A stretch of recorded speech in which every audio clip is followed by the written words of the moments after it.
Is your iPhone or iPad showing the incorrect time? This can be annoying, especially if it disrupts your daily routine. Follow this simple guide to fix the issue and get the correct time on your device. Let's begin. Solution 1. Enable set automatically for date and time. Open settings on your device. Tap General. Scroll down, then select date and time. Toggle set automatically on.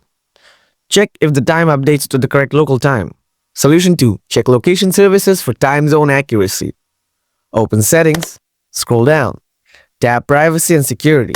Tap location services and ensure it's on. Scroll down and tap system services.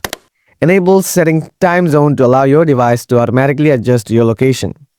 Return to date and time settings to see if the time is now accurate. Solution 3. Verify screen time or restrictions. Open settings, scroll down. Tap screen time and go to content and privacy restrictions. Make sure it is disabled. Now check if this resolves the time issue. Solution 4. Update iOS. Outdated software may cause time-related bugs. Open settings, tap General. Tap on Software Update. If an update is available, download and install. After updating, restart your iPhone. These steps should fix the time on your iPhone or iPad. If this guide helped, be sure to subscribe for more troubleshooting tips and stay tuned for our next guide.